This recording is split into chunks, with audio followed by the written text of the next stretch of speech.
Bom, é super comum receber aqui no consultório dúvidas sobre coletores menstruais. Então, se você quiser entender um pouquinho mais sobre esse tema, a gente vai falar sobre ele hoje. Se você tem dúvidas sobre os diferentes métodos que você pode usar na menstruação, sejam descartáveis ou reutilizáveis, calcinha absortiva, absorventes em geral, procura nos destaques o item menstruação que eu falo um pouquinho dos outros lá também. Então, o primeiro ponto importante é entender quais são os tipos de coletores possíveis para eu escolher.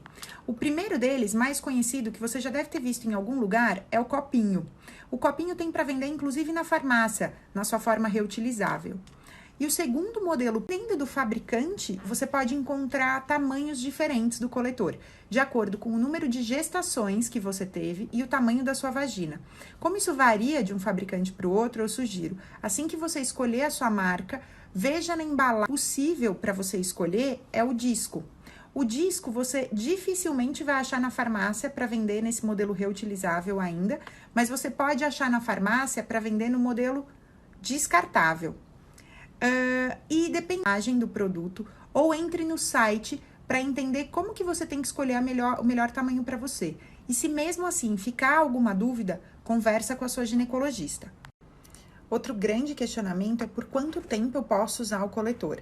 Bom, todo mundo sabe que quando o absorvente é descartável, seja ele interno ou externo, a gente recomenda que ele seja trocado em até 4 horas. Mas com o coletor, por causa do material que ele é feito, você pode ficar com ele por até 12 horas, o que te dá um conforto grande, pensando que você pode colocar o coletor no começo do seu dia e trabalhar ou aproveitar o seu dia e tirar ele só no final. Apesar dele parecer pequenininho, ele tem uma capacidade grande de coletar toda a menstruação durante esse período. Então, a chance de vazamento por transbordamento é mínima. Ele só vaza se ele não for corretamente inserido. E aí, será que eu não vou me incomodar de ter esse negócio volumoso dentro da vagina? Não, não vai. Se ele tiver corretamente colocado, ele é igual ao absorvente interno descartável. Você não vai sentir que ele está lá dentro. E daí você precisa entender como que são as formas corretas de colocação. No coletor tipo copinho, você vai ter aqui um furinho de cada lado dele, um de frente para o outro. Você precisa alinhar esses furinhos para fazer as possíveis dobras de inserção do coletor. E tem uma dica legal, agora existe um insertor para o coletor de copinho. Você faz a dobra, coloca ele no insertor e com o insertor você coloca ele para dentro da vagina. Na mesma ideia do absorvente interno descartável, que às vezes é vendido com o insertor para você não ter que colocar ele com o próprio dedo. Eu vou tirar uma foto para vocês entenderem.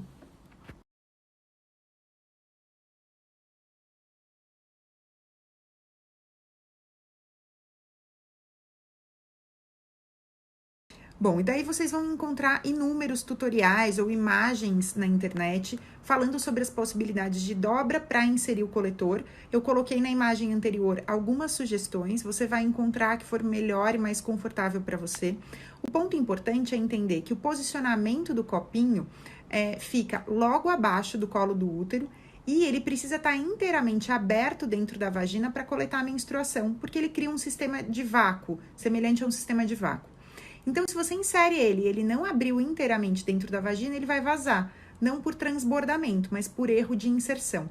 Então, eu vou colocar aqui uma outra imagem para vocês entenderem o posicionamento do copinho para ele estar corretamente inserido.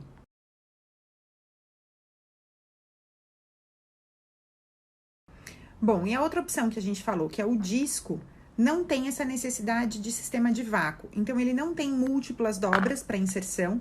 A inserção é feita só com ele dobradinho pela metade. E ele vai ter um posicionamento totalmente diferente do outro coletor. Eu costumo sugerir ele muito para as pacientes que não se adaptaram no posicionamento do copinho. Ele não tem insertor, mas tem um manejo mais fácil. Vou pôr a outra imagem do disco para vocês verem.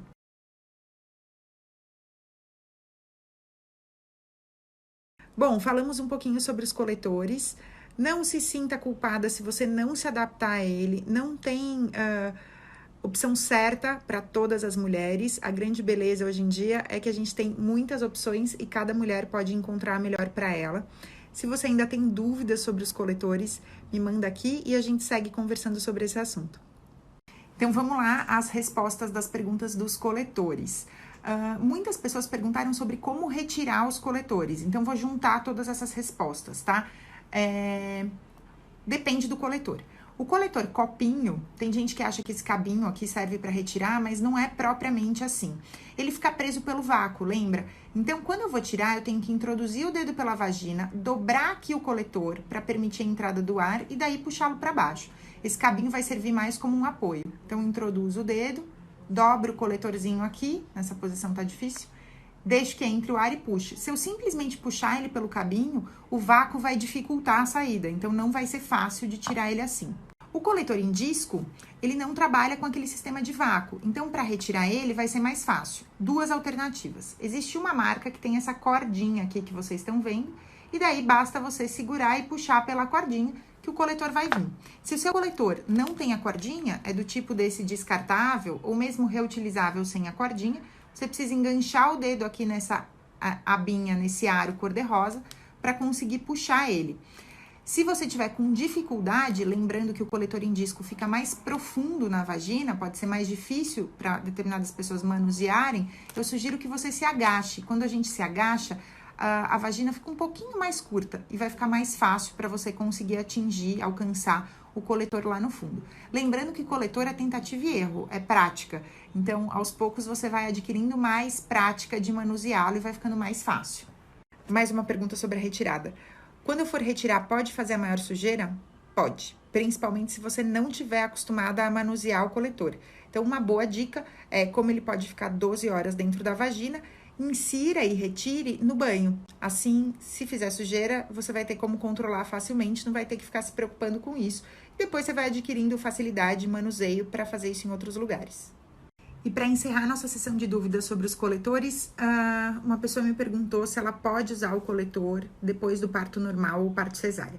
A gente não sugere que use o coletor menstrual naquele período de loquiação, que é o sangramento que acontece no pós-parto imediato, quando a camada de dentro do útero está se refazendo. Independente da via de parto, você pode ter, por exemplo, no parto normal, algum machucado na vagina, alguma laceração quando o neném passa pelo canal de parto, isso não vai ser de usar o coletor, dentre N outras questões.